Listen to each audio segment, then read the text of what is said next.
montagemag.com.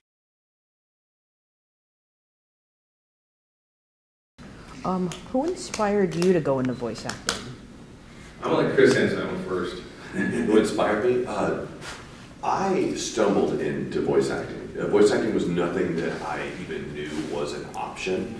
When I was a kid, we didn't have the internet, so we were easily fooled by things. Like, I really didn't even think about the fact that cartoon characters had voice actors that made those sounds. To me, they just came with those voices on them. And I'm not sure everyone even does think about that. They just watch it and they accept it for what it is. Sure. If anything has surprised me, anything has inspired me, it's been the fact that I was lucky enough to be offered a job as the voice director for Dragon Ball very early on. And I've gotten to work with professionals like Sean and all the other great actors. Which, by the way, I was not when you worked with me first. He was not.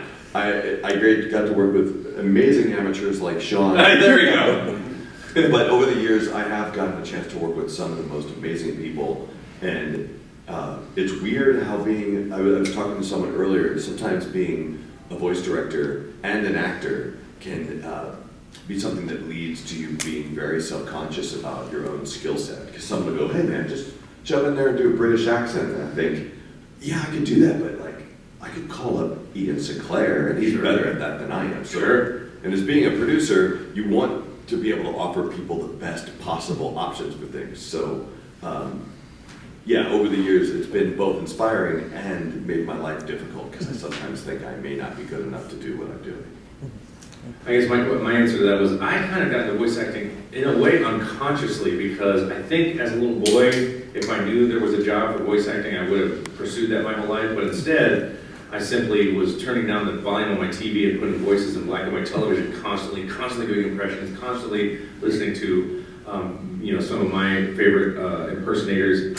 And I was a professional classical musician in Dallas-Fort Worth, and my friends were always like having me do impersonations at parties. They would even put me in a corner and say, do an impression of Popeye, do an impersonation of Grover, do an impersonation of Kermit the Frog. And I'm like, and I would try to do it. And sometimes I got close, but that was kind of a weird training ground. And then there was an open casting call for Dragon Ball Z, and it was in the Dallas Observer. A friend of mine was like, you should audition for this. I'm like, no, you should. Oh, okay. But then when I decided to do it, I didn't just half-ass it. I was like, well, if I'm going to audition, I'm going to treat it just like a classical music audition. I'm going to prepare as much as I can. I put together a fake resume, put together as much demo tape as I could. I got really psychologically prepared to do it. And then I auditioned for it, and I was really And then when I offered him the part as Goku, he goes, oh, really? Man, I thought my audition for Captain Ginyu was actually a lot stronger. I go, yeah. Go, man, you're going to like Goku. Yes, exactly what he said. You're going to like this character. Yeah. That's way better than the character that last 8 episodes. Yeah, I said, all right. And, kind of bummed after that day. I was like... Because he kept going like, are you sure, man? Yeah, I really liked my audition. I'm like, dude, be quiet. This is good. Which is so funny because that's so Goku-y, Yeah. Yeah, really? Sure about that? Like, it was so, stupid. And then when I went to work and realized after 2 weeks of recording Goku that I had gotten the lead part of the show, I was like, oh, this is cool. I think the reason I felt that way is I prided myself on being able to radically change my voice, and Goku is not a huge departure from my natural voice, whereas King Kai is. And when you came into the show in the late 60s, late it's 60s. not about the year, but in the late 60 episode numbers, Goku wasn't necessarily the lead in the show. True. Because it was in that moment where Goku's gone and they were trying to fight off the Ginyu Force. And I didn't know. I thought so you just show up and kick Raccoon's butt. Yeah, and it was just and the reason I say unconsciously is because once I got in the booth, I remember thinking, wow, this really feels like home. So I feel like I had a dream to be a voice actor that I didn't know I had until I got in the booth, which tends to be a theme for me. I got to work with Frank Welker on Scooby-Doo for a Scooby-Doo thing recently, and I did not have a dream to work with Frank Welker, but I remember when I got to the session and he showed up and I realized who he was, and I started bawling in front of a co-star who I didn't know, because I just apologized to Jason Spizak. I said, I don't know you, but I'm going to cry now. And then I didn't realize until after the session that I had a dream to be, with that kind of actor professionally, and then I cried after the fact. So I think I tend to, some people actually have clear, these are my dreams, this is what I'm going to do. Mine tend to float around in the unconscious until I stumble upon them. So that's a good question, and thank you. Thank you very much. I'm sorry, no more questions. But can we at least keep it to the ISIS conflict and how Goku and Vegeta will defeat ISIS? No, go ahead, Matt. So, kind of bouncing off that, you guys have been voice actors for many years now, partly due to the popularity of Dragon Ball Z and many other anime that you've been a part of, but you've also worked with so many great voice actors. So, in that vein, if there was a Mount Rushmore of voice actors, who would you put on that Mount Rushmore? Oh, Mel Blanc, Frank Welker, who else? Unless you want to replace those two with people. I don't know. Let's see. It'd be hard to narrow them down to 4 people. Don Castellaneta, maybe, or. Oh yeah. Oh, Hank Azaria. Yeah. The guy. He's insane. He just got back on The Simpsons. Harry Shearer is insane. Yeah. Those guys. I mean, that would be if we had like 30 minutes to actually go through and analyze each one. Those names might change, but that would be a good starting point for Billy West. Billy West is incredible. Scott McNeil? What's that? Scott McNeil. Scott McNeil, he's great. Scott McNeil's amazing. Great guy also. Todd Haberkorn. Hey guys. No. You can put his face on there because it'd be a lot smaller, and then you could fit more people in there. True. Yes. Were you asking him something? Yeah, look like Oh, you're no, like I somebody was else touching question. Are you? Sorry. I interrupted you. As far as directing, like, how do you get other people to be into character? Well, first of all, I mean, Chris has directed a lot more. I was only an ADR for 3 years, but I did have struggles because I was a new director, and after about a year of directing, I kind of figured out some things that Chris probably knew all along. I think being very to get people into character, I think actors tend to be generally very insecure, so making them feel really comfortable about their choices and trusting them is very important. If they're having trouble getting in character, depending on the character, I try to use a lot of imagery or anecdotes that they would relate to. Because we tend to know them personally a little bit. If it's a new actor or actress, ask them questions to see what they're not getting. Chris, can you help me out here? I mean, that's kind of where I go. If you cast a show well, you don't actually have True. to spend that much time getting people into character because you have already chosen people who are very good at doing that.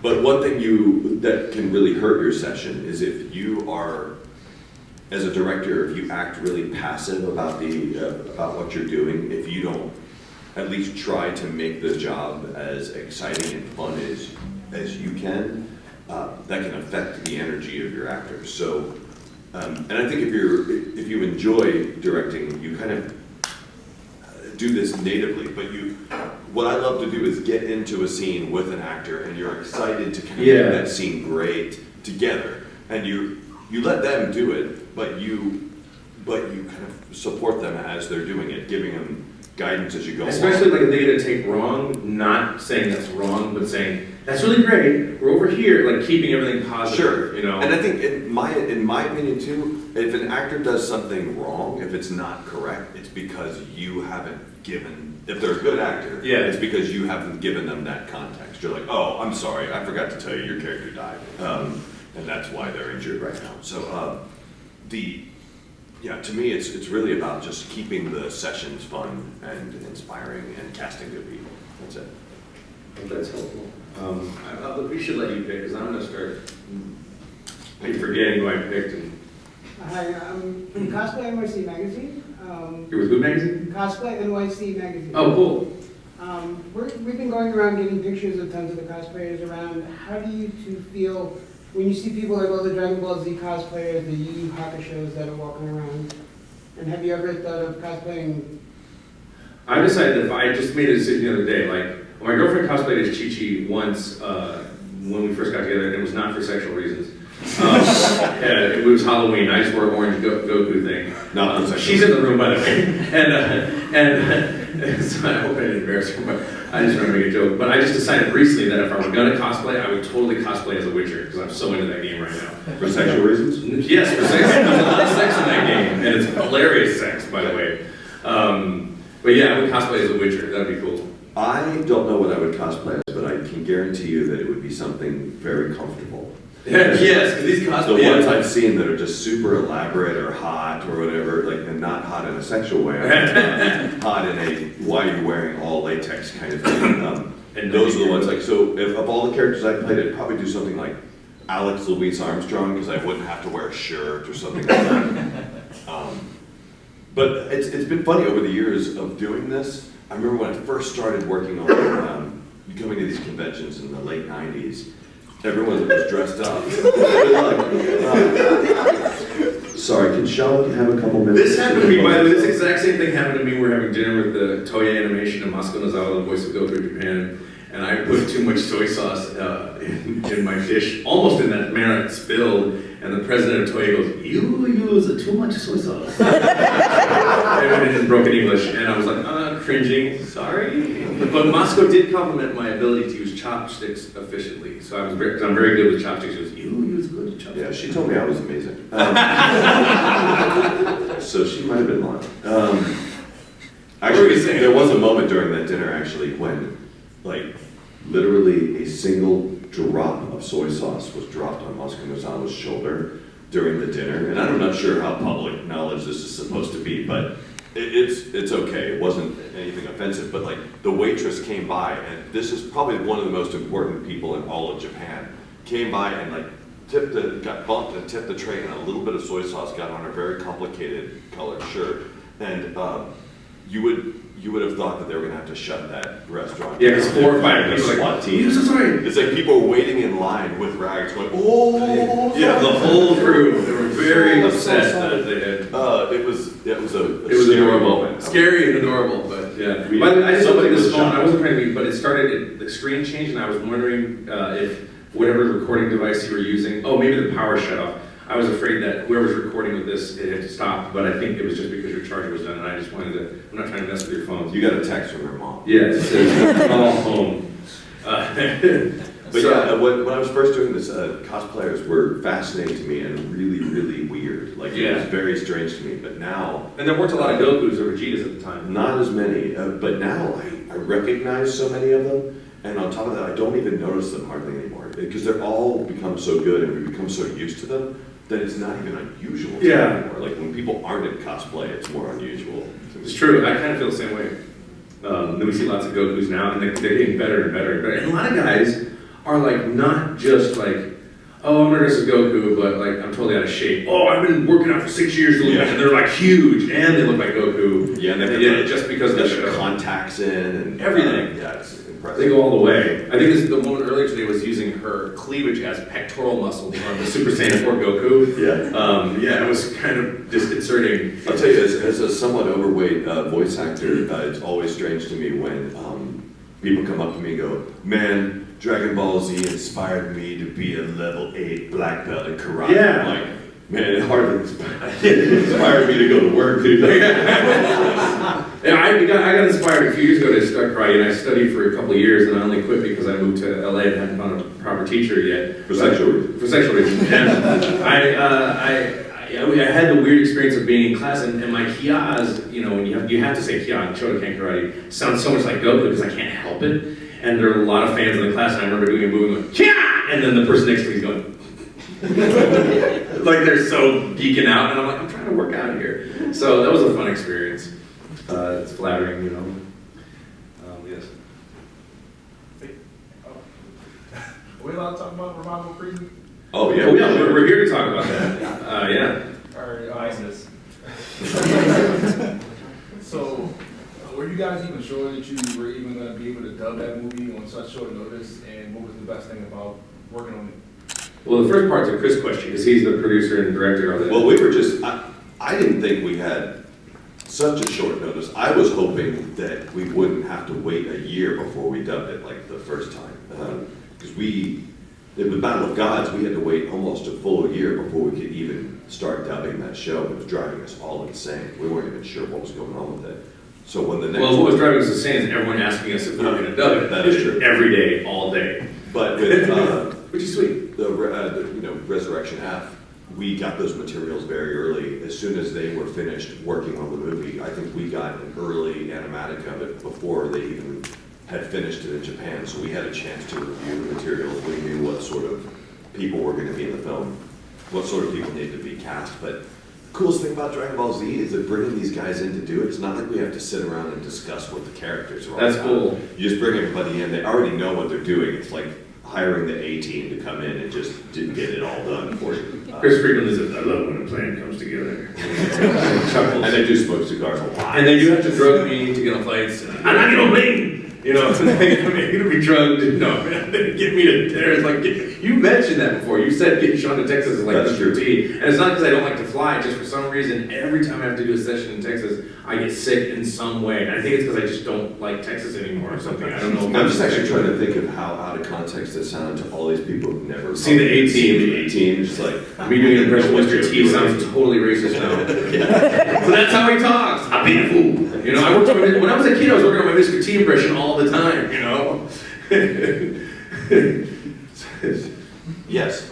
Yeah, so for Resurrection F and for Dragon Ball Z before that, Mr. Sabat, you've been on both sides of the microphone as an actor and as a director. So how do you manage those very distinct positions and like who directs the director in those situations? Oh, Step out. I'm the worst director to myself because I make myself do a lot of takes because I get very paranoid. The only thing that really helps me out is that I have an engineer. His name is Raleigh Pickens, and he has been the main engineer at at Otakon, my studio in Dallas, for a long time since I started the studio. And he has seen so many of the episodes, and he's been sitting there while I've done so much Vegeta and Piccolo and Yamcha that he's a really good gauge for me to go, dude, was that okay? Yeah, it was fine, man. Or sometimes I'll be doing it again and again and again and go, Chris, dude, it was like fine 8 takes ago. You don't need to do this. So, yeah, I'm very harsh on myself, probably more so than I am on any of the other people. Yeah. Oh, and as for me, I had a rule when I was ADR directing that I would not cast myself on parts for that reason. However, every once in a while, I would just have extra ancillary parts that I just could not get cast, and I'd be up at the studio at 3 in the morning. And this is in the early days, we were using QuickTime. I'd have a keyboard, one of the first wireless keyboards, and I'd turn the monitor on into the booth, and I'd sit there and record myself for whatever part I had to fill in or whatever part I was going to do, you know, until I was done. And I didn't have a director, and I was just like, okay. And sometimes Michael would come in. I worked at Michael Center Nicholas' studio, and he would, you know, check things. But in general, he was off doing his thing, and so it was just a crapshoot, and I just hope I got it right. I'm pretty, you know, I'm hard on myself as well, but usually out of the booth. Once I'm in the booth and I make a take and I'm clear on it, unless I did pick a little bit, but you know, there was only like 2 lines at the end of recording Battle of Gods I wanted to fix, and Raleigh and I went through and checked everything. There was 1 or 2 lines, and I'm glad we did because one was just clearly inflected wrong, and we fixed it. And so there's not a single thing I think I did in Battle of Gods that I'm unhappy with. I consider it my best work personally as Goku. I'm very thrilled with it. And Resurrection F, I don't know if it's better, but it's definitely equal in terms of my part in it, I think. And Resurrection F is just a mind-blowing movie in terms of quality because they just keep upping the ante. So I think fans are really going to love that movie. And when you watch them together, you see how they kind of fit really well. It's really a double feature. Like if they had I wish they would do that. In fact, that'd be cool if years from now you do like, you know, Battle of Gods, Resurrection afternoon double feature or some kind of thing. That'd be cool. Yeah, it's a really good film to watch back to back. Yeah. By the way, One Piece podcast guys, you have low battery on your Zoom. Yeah. Okay. How do you guys feel seeing all the fan created content like floating around, like the abridged series and all, like, and this not just the cosplay, like the fan art and all the other like tributes to your characters? I think it's a huge honor to have people imitating what it is we do. It's especially the art that I see people come up with is incredible. And it's so weird when people come up and do an impression of your voice. Yeah, that's weird. Someone comes up like, hey, I can do an impression of your voice. I'm like, good. Now if it's too good, you know I'm going to have to murder you. Yeah, there's a lot of fan love out there. Some of the fan art is so good. I've hired artists because I hire artists to create artwork that I sell, and then I pay the artist a fee, limited edition prints and stuff like that. I will look for artists that I think draw Goku in a way that's different from Akira Toriyama because I don't want somebody who can just copy it. So I like unique art styles, and some of the tattoos in particular are kind of amazing. I see murals of incredible, like, looks like it was drawn by Akira Toriyama and colored beautiful tattoos, that make me want to get one, but I'm afraid. So. What was the name of the animator who created that piece that they were playing on loop at the Dragon Ball party a couple weeks ago? Oh yeah, that was really funny. It Yeah, was really, really long. Justin, you know what that is? The guy, the Dragon Ball party. There was a wacky parody of Dragon Ball Z. Vegeta and Goku powering up constantly. Forever. It was hilarious. Yeah, he's gonna look that up. Awkward cutaways to things. Yeah, that was really, really very funny. He'll find out in a second. I'm just wondering, now that Toriyama's back on the series, where do you guys see the future of Dragon Ball going? Now that he's back on it, they're doing Resurrection F, Battle of Gods, and they're kind of revisiting, in between the Buu Saga, all that kind of stuff. I think it looks beautiful, and I think what you're going to find is that with Toriyama's influence, I think it's going to be fairly lighthearted and nostalgic, because he really does love, he started with Dragon Ball, so he's kind of a comedy guy. Like he loves that comedy. And I know some people have strong opinions of what they want Dragon Ball Z to be. And in that case, some people didn't like Battle of Gods because they didn't think there was enough like punching people in the face. And there was no like clear destruction of an enemy. Yeah. But I think that's what I love about his style. I like the fact that he already, in some of the episodes that we've seen coming out of Japan for Super, they're really family situations. It's like putting Vegeta in a really funny situation, like the bingo song, or just those are the things that are hysterical to me, and I think those are really, really charming. I'm starting to wonder if Dragon Ball Super might be more Dragon Ball-like than Dragon Ball Z-like, because Dragon Ball is so comedy-driven and story-driven. And I still have a hard time believing that eventually it won't get to a point where there's everybody's really a long time. Yeah, Goku starts out as a radish farmer, I think. And by the way, this is just information that's on the web. We don't have materials. We haven't started recording, so I don't want to construe that. So this is just stuff that I've seen on the web from various fans posting on my page and stuff. I was talking to my producer Justin. I thought, I had a different idea about how I wanted Dragon Ball Super or Dragon Ball Z to go, just from my own experience with the character. My original idea was that Goku would be like old, and everybody has to seek him out like he's the new Master Roshi kind of. But then I thought, wouldn't it be interesting if Goku's character doesn't really, like Vegeta goes through an incredible growth arc, and Piccolo does as well, and a lot of the characters grow and change, and that's what makes a story interesting. Goku doesn't do a lot of growing and changing personally or emotionally. He's just like, I'm Goku, and I'm the same. And guess what? I'm stronger and I'm the same. He doesn't really grow or change. So I thought it'd be interesting, since Goku got bonked on the head and lost all his Saiyan evilness, that if through magic or through some other means they restore it, and Goku becomes like more hardcore Vegeta, like and he trips and falls, and even like becomes super mean. He becomes like Vegeta, and then he has to learn to be good, and then Vegeta's like, what?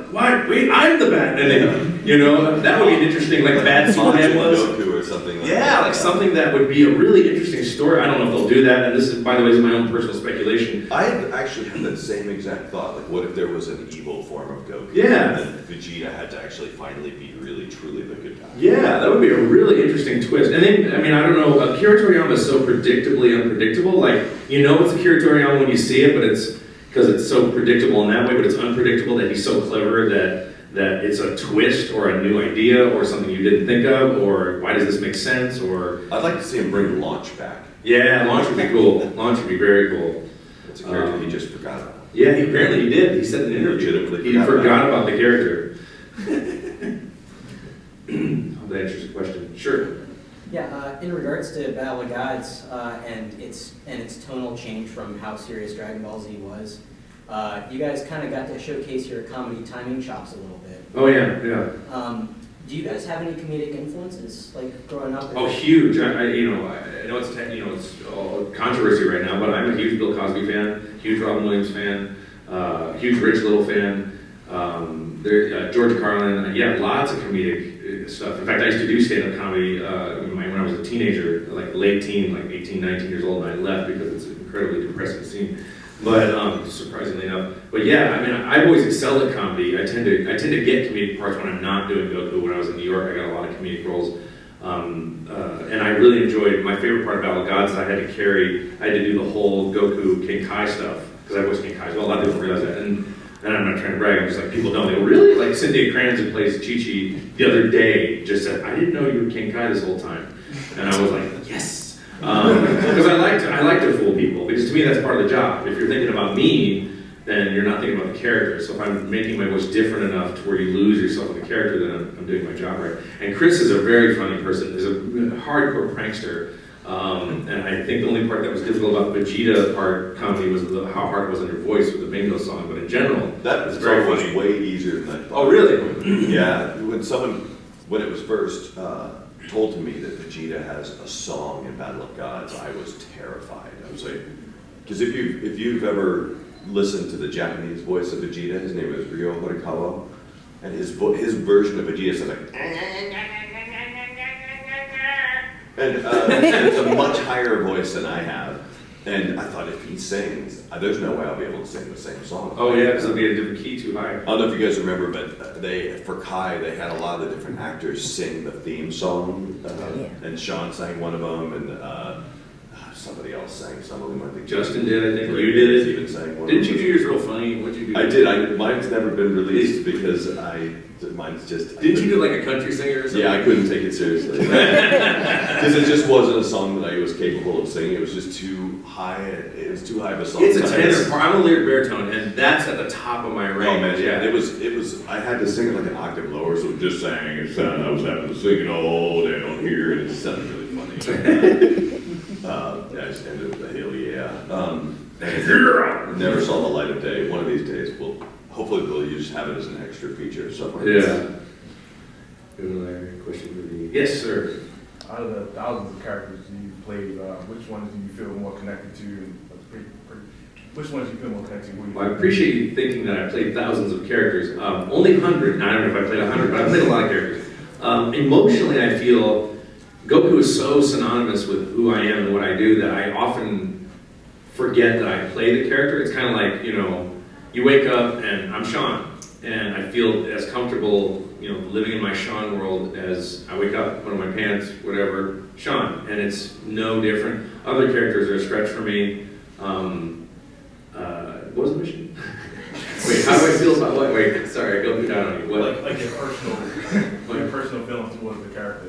My personal what? Your personal feeling towards the character. Toward the character. Goku, I have a lot of affinity toward Goku because of what he means to people. And it is not, I've said this over and over, it's not the funnest character to play, only because you have to talk like you're on cocaine all the time. And everything's happy. And then you can scream a lot. And you don't have a lot of emotional depth. I'm jealous of Chris and Eric Vale and Mike McFarlane, who play more fun characters. I don't think Mike McFarlane's character is so incredibly deep. It's not deep, but it's funny. Like is a master Roshi and Yajirobe. And I find those characters, they're not deeper, but they're definitely funnier. And so for me, Goku's kind of in a separate little emotional space that is very, very personal to me. And this is my first audition. It changed my life. So there's a lot emotionally attached to it that's very different than from everything else I played. So, like playing Batman in The Dark Knight Rises, I had to voice match Christian Bale for iPad, the cheesy one. So, no, it's a good game. It's a good little game.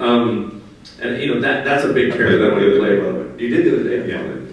Yeah. The guy we got to sound like Morgan Freeman, he sounds almost exactly, if you get to the Morgan Freeman, he sounds almost exactly like him. He does. And yeah, he's amazing. And so there's a lot of different emotional attachments to different characters depending on what they are. But Goku, I think the point I'm trying to make is that any emotional attachment I have to Goku, the whole rest of my characters I have ever played, I roughly feel the same way, but Goku is completely in a different bubble that's separate from all that, and it's very special to me. So yeah, it's hard to compare any character I've played to Vegeta. Really,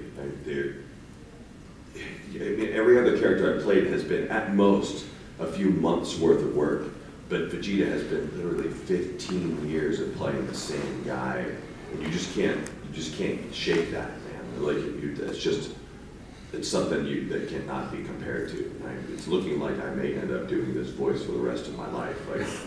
I joked at Comic-Con that I'm just going to have a grave, and my gravestone's just going to say 9,000 on it. With an arrow pointing down. I just got a text from Raditz. He says, Goku makes a sandwich, Fox's ADHD theater? What are you talking about? What you asked me to look up. Oh, what I asked you to look up? cartoon that was. I am so clueless. I'm surprised this guy and that girl even deal with me. I'm amazed that I can, even tie my shoes in the morning because I'm so clueless. I'm usually deeply lost in thought. I think we answered the question, right? Or are you done? Sorry. One Piece podcast, your Zoom has unzoomed. Unzoomed, it's now dead. So you're going to have to get this audio from one of your friends. You're going to have to just remember. You're going to have to buy the audio from one of the other news organizations. They're going to charge you. I'll cover that now. They try to cock block you. No, you can't have the story. So, what are we doing next? And after that, you okay? And bouncing off of that, what roles that you have done do you feel people may not know about, or people are underappreciated by people because all your bigger roles garner so much more attention? Chrissy, I'll let you answer this one first because you've done a lot more anime. Man, I've been so lucky. I play a lot of people who are really cool, and people really like a lot of them. And it's not because of me. It's just I have a deep voice that sounds neat on really cool people. Let's see. I wish that more people liked the show Sergeant Frog in America. I play a guy named Giro in Sergeant Frog. I know that sometimes at anime cons, people know who that is, but I just think that show could be far more successful than it is in America. I love playing Giro on that. I think the episodes are far more international than you would think they are. They're all genuinely funny. They have great parody in them. I've heard a lot of great things about that show. God, it's such a funny show. I would watch. It's going to be the first show I introduce my daughter to because there's nothing. Are there butt bubbles in it? Yeah, you probably are. My daughter made up a word for farts. It's called butt bubbles.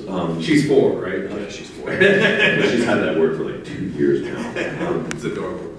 And yeah, that's definitely something I'd like to see people watch a little bit more. Let's see, another show that I'm trying to think. All the other ones I'm thinking of getting a fair bit of attention, but that's the one that I'm surprised people don't like more. There are a lot of characters I played that people aren't aware that I play because I am trying to change my voice so much. A lot of people still don't know I play Kinkai. A lot of people don't know I played Lucario in Mystery of Mew. I played Shokunabo in the previous incarnation of Teenage Mutant Ninja Turtles, which is like a crazy monster voice. A lot of people didn't know I was playing the Batman thing in Dark Knight Rises, and I'm happy about that because, like I said, it's when people try to compliment me, say I heard you in there. I'm like, okay, I'm not. I want you to believe that I'm this character. There's some characters in Yu-Gi-Oh! GX that they're not aware of, like Dr. Villain Prowler and Ojama Yellow and Greiger and stuff like that people don't realize I play, which is all fine with me. I'm trying to think if there's any in particular voice that I wish. Oh, I was Tetsuki in Giant Robo, which is a really cool anime. OVA, I think the OVA was the feature film. I don't know. I know people freak out a lot when I've told them that I'm Kuwabara on Yu Yu Hakusho. That's true. It's a show that they kind of forgot that they even watched all the time. Yeah. Until it's brought up recently. That's true. So those are some, yeah. And yes, you. Yeah, you've gone through your favorite characters and things like that, but in the future going forward, is there anything you'd like to do, or even in the past, anything you wish it was you that got that part? I mean, for me, now that I'm in LA and I'm auditioning for more American cartoons, I really want, and I did this on Capital Mikey, which was an American cartoon that did okay on Nickelodeon. I thought it was underrated. It's a funny show because it's an anime. The whole show's an anime parody, so it was very funny. But I've always wanted to have a part that, as a voice I created, that's not a dub, that, like Masako Nozawa, she creates this voice for Goku, that I would do for a number of years, just like Mel Blanc did Mug's Money. That's kind of something, an original voice that I created, which I've done on various shows, but nothing that's been crazy popular or very long or very, something like that would be very gratifying, not just financially, but more importantly, it would be, you're the guy, like when I was sitting in the room with Frank Welker and he does the Fred voice, I'm like beside myself flipping out, and then he busts into Scooby-Doo in like 2 seconds, and like, holy crap, I'm 46, and I was like, I don't know, 4 years old, or I don't know how old I was when I first saw Scooby-Doo, and I'm flipping out that he's still doing it, and sounds just as good as he did back then, so something like that career path would be amazing, a character like that. What about you? Yeah, I don't know. That's a tough question because I've been fairly lucky. There isn't a lot of original animation in Dallas. So there isn't a whole lot to do on that. I love video game work. I like working on anything that's like video game related. I did some great work for a company called Twisted Pixel in Austin. There was a game called The Adventures of Captain Smiley. And it was this, I don't know if any of you guys played it with an Xbox, XBLA download. I think it was one of the titles they released for the early Xbox One as well.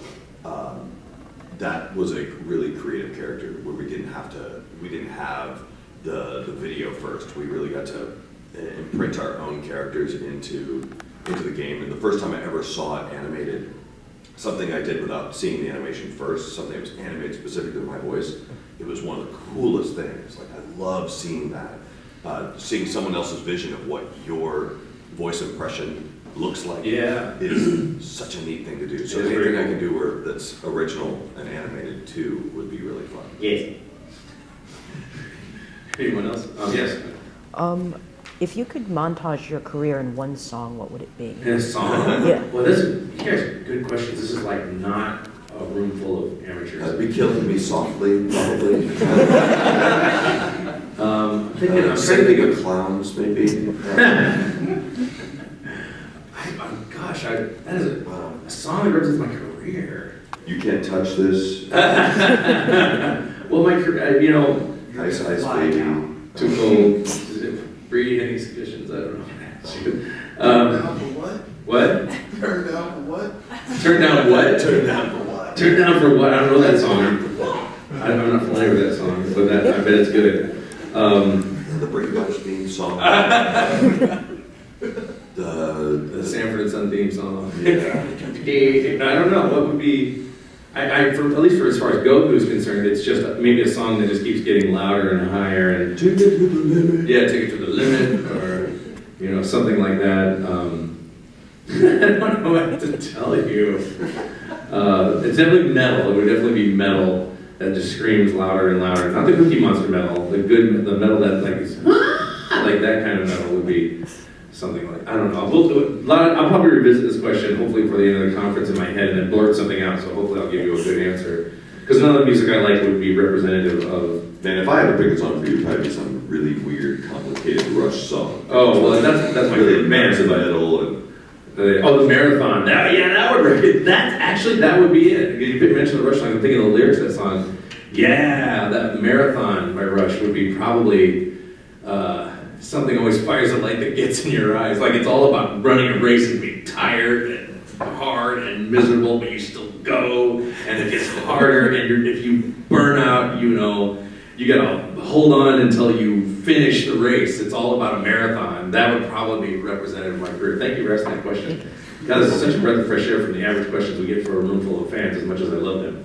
Although the best question we got, which is better than all your questions, was the kid at San Diego Comic-Con who asked us 7 questions. They said you can ask one question. So he asked us 7 questions, and then his final question was, which was his one question, which one of those questions should I ask? So he asked 7 different questions. He goes, I have 7 questions. I go, no, you can only answer one. Okay. And then he just ignored us. And as he's saying them, he's like, when did Goku lose his tail? We're like, episode 49. We're answering them all. We're answering them as he's going along, kind of under our breath. And then he gets to the end, and like, everyone's laughing, and he kind of goes, which one should I ask you?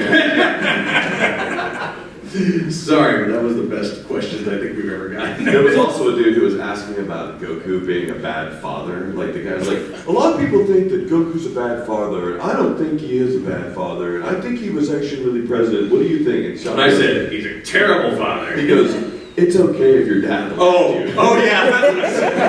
Yeah, I'm sorry, because I felt like there was something deeper there than why he was framing the question that way. So I'm really sorry your dad left you. Yeah. The whole audience went, oh. I felt bad for 3 seconds.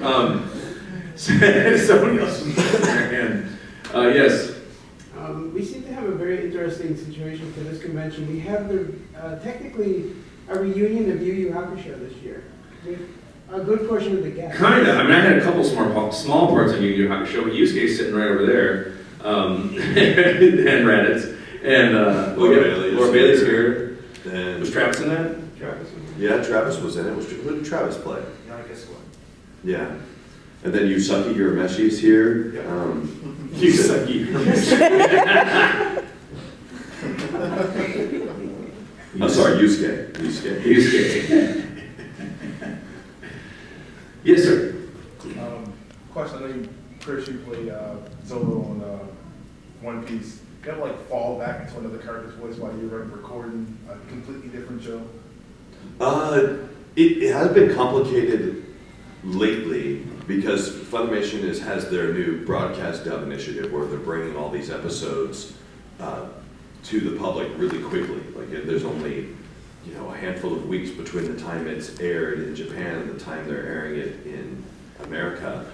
And because of that, the recording booths have been recording like mad. So I'll come in and have 9 different sessions in a day, all on completely and vastly different things. And even just 2 days ago, I had to do a split session where I was Zoro at the beginning of it, and then I had to go do another character in a show called Rage of Bahamut or something like that, where I'm playing this really flamboyantly like homosexual guy, and then I had to go back to the Zorro session for a pickup line, and they start running, and I'm like, okay, okay, where am I? It took a minute to kind of adjust back to where I was supposed to be. But with characters like Zorro, what we played for a billion years, it's not too hard to jump back into that. But it is really hard when you're jumping onto smaller characters. They sometimes have to play references of what it was, because I might not even remember what You don't it was. spend enough time in them to feel to reference them quickly. I don't know if I need to answer that question. I don't think I do. I don't remember the question. You don't? Okay. I'm joking. Yeah. So, over the years of working on Dragon Ball and Dragon Ball Z and Dragon Ball GT, excuse me, how did you guys evolve your voice and evolve the characters? Because they went through different life events and different events in general that maybe evolved the characters further. Well, part of that is because we're just naturally aging and using our voices a lot. The other part of it is that, at least for me, I was very particular about when we started the show. I had to imitate either Ian Corlett or Peter Columbus from Canada because the show was being dubbed in Canada originally. And then when I got cast based on my ability to mimic that voice pretty accurately. And so I remember when I first got the part, I would ask my producer, Barry, at the time, if I could take home videotapes and watch it over and over. Because I really wanted the audience to have a consistent voice. And I remember meeting an old friend of mine. He said, yeah, they replaced all the voices on Dragon Ball except Goku. And I said, really? He goes, yeah. And I go, no, they didn't. They replaced Goku. And he goes, how do you know? And I go, because I'm Goku. So I felt pretty validated that I was getting very close. But as an actor, at some point, you have to own the character and kind of make it your own. And if you even listen to early Simpsons, they're different. And at one point during the Super Saiyan transformation, Chris had told me after the fact that they weren't even sure that I could come in and do the kind of screams that were going to be necessary for this. They didn't warn me at all. It's just like, it's next day at work, So I get there, and I'm still pretty insecure about owning the character. When you say own the character as an actor, it means that you're so comfortable with it, you know how you're going to voice it. It doesn't mean that you own it, it's just that it's something that you know exactly how to play the character now, and you're not taking influence from anybody but the director at this point, or the animation. And so we did the Super Saiyan transformation, and after that day I went home and I said, I'm done listening to those guys, this is the voice I'm doing, I'm done, period. Now, when we finished Z, I was concerned because I knew we were going to go back and dub the beginning, and I was worried that my Goku gets older, he's roughly 40-ish at the end of Z, I think, and I was afraid that when we went back to dub the first 53 episodes, Goku's much younger, plus I had to go dub 16-year-old Goku in Dragon Ball, and so we dubbed that after all the Z business, so I had to go back and listen to where I started at episode 53, or whatever it was, and go back and make sure from there I didn't sound as, I sound a little rougher and manly as the character gets older and he's more, higher pitched, so I was trying to make sure, so I went back and listened to make sure that there wasn't a weird dovetailing that didn't make sense. I don't know if the rest of the cast did or not, but because I haven't watched it, but that was very important to me. And as far as nowadays, I don't even think that I can hear more texture in my voice just from screaming for so many years, but I don't think it sounds bad. And I figure if I'm screaming this many years, and Goku's screaming this many years, well, of course he has sense of me, so I'm not even going to get to the debate. And he doesn't seem to age. He doesn't seem to age at all, but I think that as far as the vocal changes are concerned, I think they happen naturally with time. And what's weird, Chris will point this out, Vegeta in particular looks really different than he did. If you compare a picture of him at the beginning of the series to the end of the series, he looks like a completely different person. Like, I joke about the fact that he's grown like testicles between his eyes by the end, like, because they took these close-ups, and if you look, it's like these testicles that are right here. He just gets muscles between his eyebrows. And part of the evolution of my voice on that show is that we were really trying to get through that show fast, and fast for us was really slow compared to now, because we were using archaic equipment. We were recording on tape. Yeah. We had these giant tape recorders that we'd have to use in the session. Every time you do a take, you click and they go.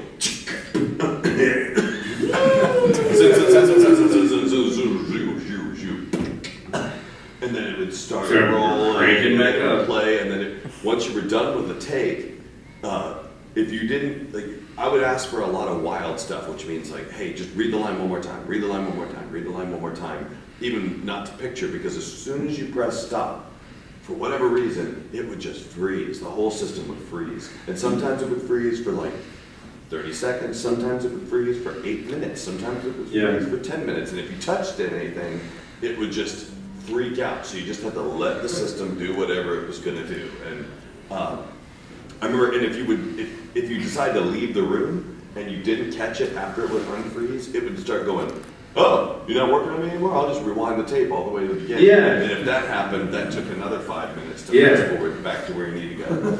It was very slow. So part of the evolution of my voice as Vegeta was first uncovering what Vegeta was going through, because as we were dubbing this, we were experiencing the series in the same fashion that the characters were. I didn't know where the series was going. We didn't know Vegeta was going to be such a big I didn't have access to the American manga. There was no internet back then. We were just, when the episodes would come out, or when we get episodes in-house, we were like, oh, my character does that, or Sean's like, oh, I'm in a recuperation tank, I guess I'm poor for the next month. I called my dad to borrow money, because like, Dad, my Goku's sick, so can I borrow some money for gas? He's like, what? And I go, he's in the recuperation tank, so I'm not working, so I have no money. So can I borrow money? He would laugh. He thought it was so funny that I had to borrow money because Goku was sick. And then there was a point during the middle of the series where my Piccolo and my Vegeta were starting to sound very similar to one another, because my voice was just so incredibly damaged from having to do all that screaming for both of those characters.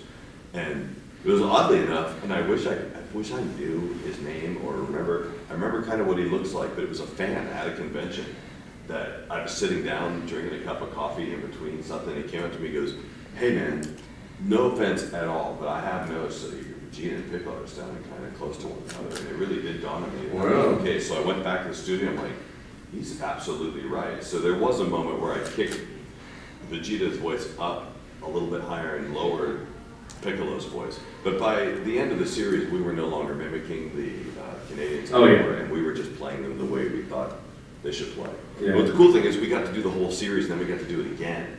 And so we got to experience exactly, right? Yeah. Or even some of the overdubs and the redubs and the remasters. Oh, that's true. That's true. Yeah. We got to experience what they were like, and also we got to do them again and again for the video game. So the more we were doing of these characters, and the more, as we went along, we were getting newer technology that allowed us to be able to reference the Japanese, and we were never able to do that in the past. No. So I didn't reference the Japanese till one of the third video game. I finally heard Moscow's voice. Yeah, we didn't even know what the Japanese voices sounded like when we were doing it. I heard the Mexican Goku before I heard. Oh yeah, that's Japanese. The only material we had was the Mexican dub of Dragon Ball. That was the closest place that Funimation could get the materials for Dragon Ball Z. So they had to import the Mexican production audio equipment, and we used that equipment to dub it. So a lot of our characters, it's even funny how Majin Buu turned out to sound very similar to the Japanese Majin Buu without us ever hearing it. Yeah. I think that's what, it kind of helped Goku sound, it helped Dragon Ball Z sound very unique. And you know what I think is really cool, and I'm making a large leap in logic here. As a dub actor, you barely feel like you have the right to, be the character, much less sign autograph or whatever, but Japan has been, Toei has been, particularly with Resurrect, we got their attention big time with Battle of Gods.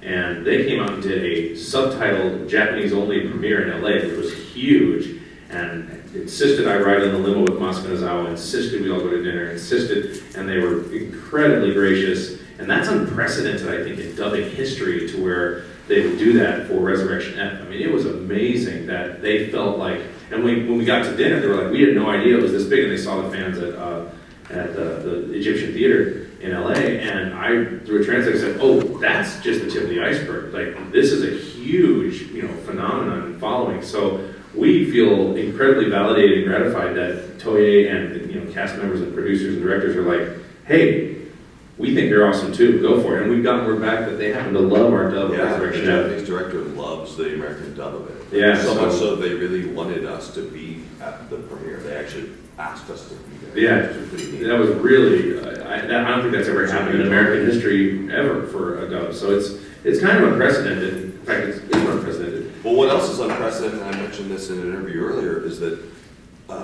Battle of Gods was, to my knowledge, one of the largest, if not the largest, pre-sale theatrical events ever. It had For anything? For anything. Am I correct in saying that? For the type of event that it was, because it was a limited 4-day engagement, so it broke a bunch of records in that style of theatrical. I just love how Dragon Ball Z is like, I'm just going to bring it back to Rush, but you have cult Rush fans and you have hidden Rush fans, and then it's just been growing and growing and growing for years and years and years, and now they're having this huge, they don't call it a farewell tour, but it's kind of a farewell tour. And then all these people are coming out of the woodwork, like when Rush went to Brazil, they had 60,000 people at a concert. They had no idea they did Rush in Rio. Dragon Ball Z is the same way. It's like niche, it's cult, oh, nobody knows it is. And now all these Dragon Ball Z fans are being validated, like, I told you it was awesome, now it's everywhere. And we feel very validated, vindicated, and it's just all over the place. And we have this great movie release coming out this year in a new series. We see it referenced in, what was it? I don't know, Bree, did you send me something that was a Dragon Ball reference? You see Ronda Rousey doing the wearing Rousey scouter at the thing, and Marcus Brimage does the same thing, and you see references, and I swear there's a Dragon Ball Z reference in the South Park movie, because they go, Kami's mom's a big king Kamehameha bitch, and then he does that thing with his hands. He wore the over 9,000 shirt at WrestleMania 31. Yeah. Oh yeah. So it is officially a pop culture phenomenon, and I don't think it shows any signs of stopping. So we're just shocked and thrilled to be a part of it. It's so funny because I was so Goku, like when I got the part, I thought when I got on the show, it was #1 Cartoon Network, it was going to be like it is now back then, but it wasn't. So I was like, okay, it's going to be great. I was real excited, and then it wasn't. I was like, well, we're #1 Cartoon Network, but it wasn't. And I'm like, it's a great show, but it wasn't. And then 15, 16 years later, I'm like, I was right. 16 years later. So I'm very happy about that. It's been a great ride. And I expect to be, Moscow's 72, I think now, and she started in her 40s voicing Goku, so I'm like, wow, okay, if I do Dragon Ball Super, if they do a jillion episodes, I'm going to be well into my 50s before I'm done doing this. I'm going to be like deep into my 30s by the time I'm done working. We'll do one last question, because Chris and Sean have to go at 4:30, so. One more question? I don't have to go, but Sean really wants to. I don't know what I'm doing. Oh, we have to do a panel. Oh, yeah, that's right. We have to do a panel where we're going to get a lot of stupid questions. No, I'm kidding. Has working in anime fulfilled any of your bucket list goals? Well, yeah. Like I said, working with Frank Welker, which is an anime, that's a bucket list one. There was another bucket list one. There's a few bucket lists, but I don't really actually have a bucket list, other than a bucket list of, collecting various buckets. But working in anime created the bucket for me. Yeah. Like it made everything possible for us. We actually turn down trips sometimes to the most amazing places because we're too busy doing things. But we've been to Australia, New Zealand, Japan, the UK, all over the world. And we didn't have to pay for any of it. I know. That was the cool part. And I would have my girlfriend, who I'm hopefully married this year, next year, we're working that out. But, And I wouldn't have dated her before Sean met her. Yeah. Dragon Ball Z. But like the people in our lives, the friendship Chris and I have, like it's just like a crazy, and I like to think about in terms of cause and effect. Like you got this little Japanese guy named, I don't know how little he is, but I just pretty tiny. Yeah. Kirito, he's just sitting in his room, using his imagination drawing, in the 80s or 70s or whatever, and then he's never met me, doesn't know maybe knows who I am now. I don't, it doesn't matter. I guess. Highly. No, he does not. He doesn't know me, but it doesn't matter because that little guy, the imagination of a pen and a story, the pen being mightier than the sword, is like this massive explosion, having not just an effect on fans who are inspired to do better or whatever, but on us personally as cast members of the show. And Chris and I are just, two of the cast members. I think most, if not all, the cast feels the same way. That this is just a dub that would radically transform our lives in a way that we could never possibly imagine. I remember when I was very depressed before I got on Dragon Ball, and I'm not any type of religious person really, but I just put a message out in the universe that I just wanted something to make my life great, and if I got it, I'd treat it like gold. And right after that, I got on Dragon Ball, and I was like, that's it, and I'm gonna grab on that and hang on to it, and that's what I'm gonna do, and I'm gonna just go balls to the wall, non-stop, all the way for the whole time, no matter how tired I am. Do you know, it's really funny you mentioned that premonition thing. What? That you... Oh, I put it out there, yeah. Because I didn't necessarily, but I had... Well, you're really lucky.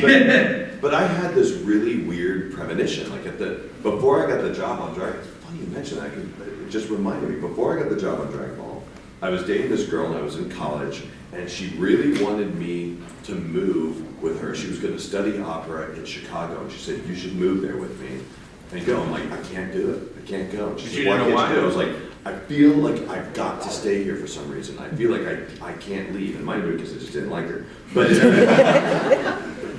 there was something that made me not want to go. Like I feel like something's going to happen, and I really need to stay here for it. And it was not like 6 months later that I got the offer to work on Dragon Ball. My thing was roughly the same time period before that. And the only thing that's similar to me, and this is after I got on Dragon Ball, I stayed in New York. I was living in New York for 10 years, working on 4 kids and working at various jobs. And I had always had this quest that I didn't feel like my career could go anywhere real until I had the right partner. That was just real important to me. And then you met me. And then I met Chris, and now we're really excited about the Supreme Court decision. Sexually. But then I stayed in the New York area, and my income was going terribly because the industry was drying up there, and I was living in a shit apartment, and I worked on a lot of stuff, but everything was drying up, and I just felt like I needed to stay for some reason. And I met Bree, and then I was like, okay, now I can go do what I need to do. And it's a very similar story that I was waiting for the right person. While I was in New York, and I was towards the end of my time here, it was getting really rough for me. Like, it was good for a while, but once everything started tanking in 2008 with the economy, 4 kids started tanking because they were having financial trouble for a number of reasons. And I was doing 36 different voices and 6 different shows down to 1 voice on 1 show. And I worked in every animation studio in Manhattan practically, and I was not getting work even though I was good because nobody was making any new animation. And so I waited, and I didn't have a demo the whole time, didn't have an agent the whole time. And then after doing all that work, when I met Debbie Derryberry, who's the voice of Jimmy Neutron, she was like, why don't you come to LA and, join the union, make some real money. And because I waited, I had all this material to choose from to make my demo. So then I cut my demo together, sitting in an apartment in Philly with Bree. And then I just went to LA, and I've been there for 2 years, and it's been very successful for me out there so far. So there's definitely a lot of mystical things that go on. My producer just sent me another funny image. What is it? Oh, yeah, okay. So he sent, okay, sorry. I thought this was related to the panel. We'll talk. Sorry, that's why I looked at my phone. But yeah, there's a lot of mystical things. And Chris and I's friendship is weird, because I'm more like Vegeta in our friendship, and he's very happy-go-lucky, and I'm pretty grumpy. And he's very tolerant of me, and the kind of battles and stuff. There's a lot of art parallel in life, at least in our lives and in my personal life. I feel like I'm more Piccolo than I am Goku. Oh yeah, I just picked that as a more reference. Relaxed and I can hear everything. Yes, that's true. He's more relaxed, you hear everything, but he's less grumpy than Piccolo. Like Piccolo can be kind of grumpy. He's more Goku-y in terms of his playfulness, And I can be that playful, but when I get pissed off, I just forget it. And I hate that about myself, and I like admitting it because I feel like it's the only way I can change. So, but our relationship has had very similar. I feel like, what I think about? I feel like you've been constantly trying to get me to be good, like Goku's been trying to get Vegeta to be good this whole time. Like, I'm just going to give you shit until you're good. That is true. And it's a beautiful and annoying thing, but I love him for it. And it is. And I step back from it and realize it, but in the moment I'm all pissed off, Yeah, Sean has a tendency to get really angry about stuff that, in my opinion, is not that something Right. you should get angry about. And instead of making it easier for him, I sometimes like to kind of just poke at it a little bit just to see what would happen. And then I go Super Saiyan. It's like, all right. No, I do. I have this terrible temper. And sexually. So yeah, watch Resurrection F. Thank you. No. I feel like that's our talking points, and we totally skip, which I don't care. It's fine because you guys are great questions, and it all matters, to the Dragon Ball universe. So we're happy.